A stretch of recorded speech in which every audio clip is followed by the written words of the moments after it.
I am taking a, what do they call it? Like a regular dose, you know, whatever. They're trying to build up of ivermectin. Ivermectin? A dewormer? Really? Because I'm about to tell you the truth. You liar! Donald Trump declaring before a crowd that Cheney should be put before a firing line. You liar! F you if you can't handle the truth. You liar! Opinions vary.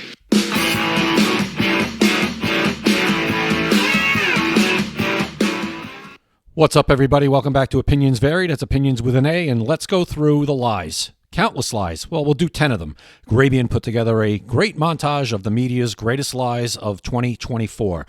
There are some real good ones. I'm just going to let it play. I will comment along the way, but I will try to interrupt as little as possible. I will try to control myself as much as I can. But some of them are just so egregious, I have to say something. Probably all of them. I'm not going to lie. Without any further ado, let's go. Grabien presents the most mortifying media moments of 2024. Number 10, ignore your eyes. Those are cheap fakes. There's a growing and insidious trend in right-wing media, broadcast, print, and social media. It is to take highly misleading and selectively edited videos of President Biden directly from Republican National Committee social media accounts and then use those videos to spread messages virally to cast doubt on President Biden's fitness for office. Here is this headline from the New York Post, quote, Biden appears to freeze up, has to be led off stage by Obama at Megabucks LA fundraiser. The full video posted by Biden finance chair on Twitter shows something entirely different. Biden reacting to applause and then walking off stage with former President Obama. She's literally showing you the video of what happened and telling you you're not seeing what you're seeing. Totally different video, she says. Nicole Wallace, insufferable person. It comes less than 1 week after the New York Post made a cover out of another piece of deceptively edited tape, calling him meanderer-in-chief due to what they claim was Biden walking away during a skydiving demonstration during the G7 summit last week. Biden was going over to congratulate one of the skydivers. The articles are based on cheap fakes, videos of real events. He wandered off and he had to be grabbed by the Italian prime minister, whether he was going over to congratulate anybody. He wandered away from the rest of the group and had to be grabbed by the arm to say, hey, Joe, come back. We need to take a photo. You're watching it and she's telling you you're not seeing what you're watching. Gaslighting anyone? That are intentionally manipulated to fool viewers. Number 9, CNN thinks America is a democracy. There's a lot of criticisms of Trump that he is bad for democracy, that he's bad for American democracy. Okay, we are a republic. We're a republic. We are not a democracy. Republic. We're not a democracy. I've heard a lot of conspiracy theories. I hear a lot of things out on the road. But to hear Americans, people who would describe themselves as patriots, say that America is not a democracy, that stopped me in my tracks. You are hearing people say America is not a democracy because there are people around Trump who want them to be saying that, who've been planting that narrative. Really? Find me the word democracy anywhere in the United States Constitution. Find it for me in the Declaration of Independence or the United States Constitution, and I'll shut up.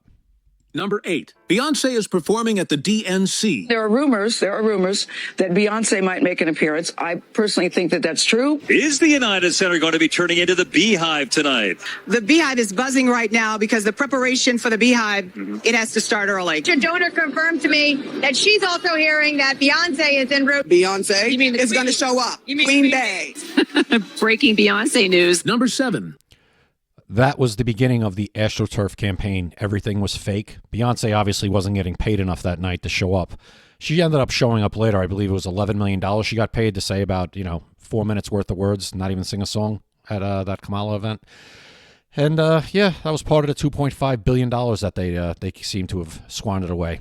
But, they didn't pay her enough that night at the DNC to show up, I guess. The media tries to scare people about Project 2025. The far-right manifesto puts forth sealing the border, and it seeks to do so with military force. So?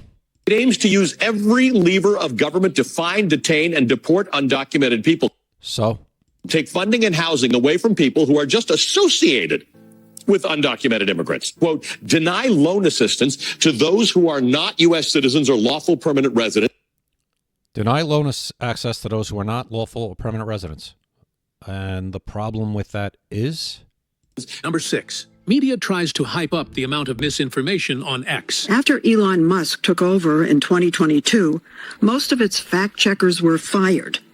Now the site is rife with trash talk and lies. Little would you know that this, said to be footage from Gaza, is really from a video game. Eventually, X users added a warning label. Okay, so they corrected it on X. See, people actually corrected it. Again, I said this the other day. When Jack Dorsey owned Twitter, you weren't able to correct anything. You just had anything the left put out was just there, and it was never taken down, and nobody can correct it on site. So there you go. These are AI-generated images of, well, really? See for yourself. Oh, I thought those were real. Wow. Thank you for pointing out that Joe Biden and Donald Trump aren't having a picnic or working at the fruit market together. I mean, if you think that those are real photos, you probably shouldn't be voting anyway. Did your research find that there was more misinformation spread by conservatives? Absolutely. The projection is unreal. Has turned into a haven for the spread of misinformation. Since buying the site almost 2 years ago, Musk's site has struggled to control it on topics ranging from the election to the assassination attempt against Trump. You mean he's actually allowing free speech? 5. Tim Walz is the best. J.D. Vance is the worst. Midwestern dad, like super clean-cut vibe. Everybody likes right? Tim Walz. So plain-spoken and relatable. Pretty moderate Democrat. Very moderate record. The new moderate. It's right down the middle. He's not just an old white man. Tim Walz beats America. You know, talks like a regular person. Tim Walz is the opposite of weird. Populist approach to fear on the Republican side, and the happy populism that Tim Walz is on the ticket on the Democratic side. And happy warriors. Happy warriors. He was certainly the happy warrior last night. Happy warrior, folksy backstory. Wicked sense of humor. Look how happy the pig looks. This is good. Oh, God. Oh. All right. Sorry. I paused it there. My apologies. Emotional damage. And J.D. Vance is weird, extreme, and angry. Utter humorlessness. It's hard to believe that J.D. Vance could be any more extreme. It's like a freak show of bros. Dark and ugly beneath the dignity of most politicians. J.V. Vance. J.D. is at the far extreme. The most extreme. Being one of the most extreme. Angry and mean and dark. I tell you, that one we just saw, if she was going for the mom from Home Alone look, she nailed it. Guy's really weird, y'all. So if that little montage there about J.D. Vance and Tim Walz doesn't convince you that the media gets its talking points from the Democrat Party and it all goes out in unison and they're all ordered to say the same thing, I don't know what's going to convince you. 4. Very, very bad things will happen if Trump wins. Think about what happens if all of our access to health care goes away next Tuesday. The stakes literally are life and death for every woman in America. No, see, because even if that procedure was, say, banned, which it'll never be nationwide, because it can't be, because it's a state's right. But even if it was banned nationwide, Nicole Wallace and the individual on the screen that we're looking at right now would have nothing to worry about, because I'm not going to comment on the one we're looking at right now, because I don't want to get kicked off this platform. It's not hyperbole. It's not an exaggeration. Trump will fulfill his promise to be a dictator on day one. Sets up a network of camps. Extraordinarily erratic foreign policy in the Middle East. Doing profound and possibly permanent damage to American democracy. If historians in the future are allowed to write books, and by the way, that question is open this morning, and if people are allowed to go on television and say what they think in the future, which again, that question is open this morning. This guy's a presidential historian. Obviously, he's not a stupid person, but he is. Does he, or is he completely acting right now? Because there's no way if he's not stupid, and he shouldn't be if he's a presidential historian. There's no possible way that this man believes anything that he's saying right now. As I said, he's taking his marching orders. That's what happens when strong men come to power. That happened in Italy in the 1920s and 1930s, Germany in the 1930s. Wow, and those two people he was just side by side with there, they had lunch with Mussolini and Hitler right after he got elected, remember? And the Constitution pit the Justice Department, the Defense Department against political enemies and run this country out of the White House. 3. Joe Biden would never pardon his son because he is such a great guy. Presidential promise to put the law before family. The president has ruled out pardoning his son. Pledging not to pardon his son. I did a video on this one. I'll put it up top. To sit there and say, well, I'm not going to intervene in the legal process. Kevin's mom. And I wouldn't pardon my son. Democrats and Joe Biden protecting the justice system. Our current president of the United States has so much respect for the law that he has said he would not pardon his son. And Joe Biden has very clearly said he would not pardon his son. He would not commute his sentence. How can Republicans keep making this argument now that Joe Biden has really put it out there? He's not doing it because he is living what it means to have a rule of law in this country. Yeah. And it is, I mean, if you want to know if he believes it, you could actually see what is happening with his own son. Even President Biden saying in a statement that he would respect the outcome of this case. This was a good day for the system, good day for sort of America as an example of how the rule of law should work. We're coming on the air this hour with breaking news. President Biden has just pardoned his son Hunter. Number 2, media gets caught editing interviews to help Kamala Harris. When we talk about bringing down prices and making life more affordable for people, what are one or two specific things you have in mind for that? Well, I'll start with this. I grew up a middle-class kid. My mother raised my sister and me. She worked very hard. She was able to finally save up enough money to buy our first house when I was a teenager. I grew up in a community of hardworking people, you know, construction workers and nurses and teachers. And I try to explain to some people who may not have had the same experience, you know, but a lot of people will relate to this. You know, I grew up in a neighborhood of folks who were very proud of their lawn, you know? You're a donut! You're so stupid! You're so stupid! You're stupid! Oh my God. I've heard that before, but it gets worse every time I hear it. So what this is number 2, this is the media switching up answers. This to me is the most egregious. This should have been number 1. You'll see number 1 in a minute, but these media outlets should lose their license. This is state run. This is what state run media does. And nobody really Trump made a big deal about it, but it really just died off. This is what state run media does. This is Baghdad Bob stuff from the Iraq, when we got rid of Saddam Hussein. This is Baghdad Bob spokesman stuff.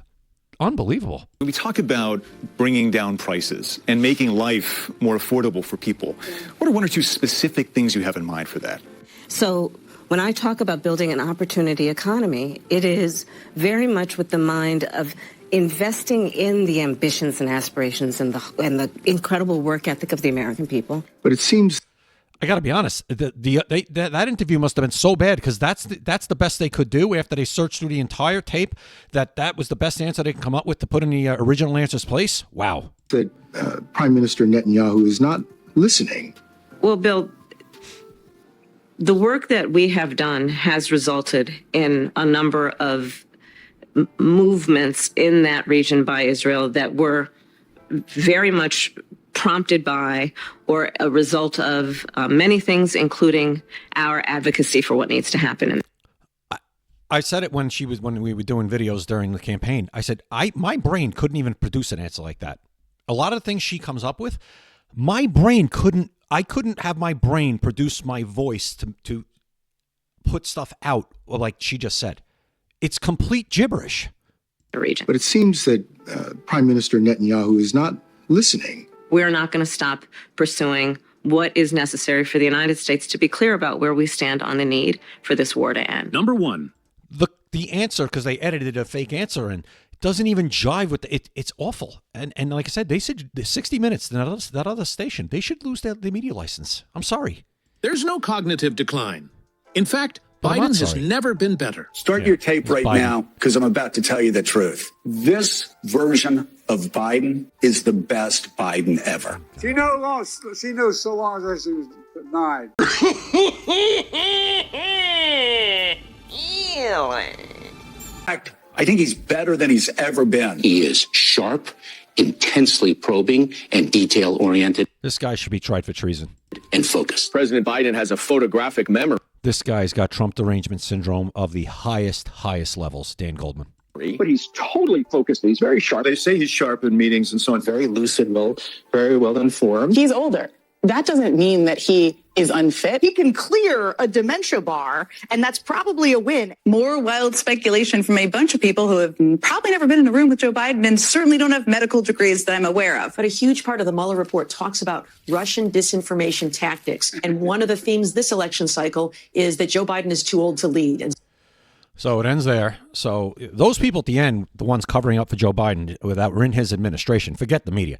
They're as despicable as it could get. But the ones in the administration and the politicians around him who knew how far gone he was from day one, those people, I think, should be charged with treason. They put this country at risk.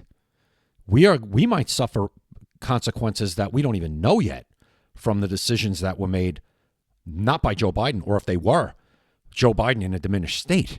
And these people were knowingly covering for this for years. And the media is just complicit with it. Now, they probably can't be charged, but the people that were in the administration, Jen Psaki, Karine Jean-Pierre, Mayorkas, Kamala Harris, go down the line, the entire cabinet. And any congressman or senator that came in regular contact with Joe Biden and didn't report this, I believe should be charged with treason.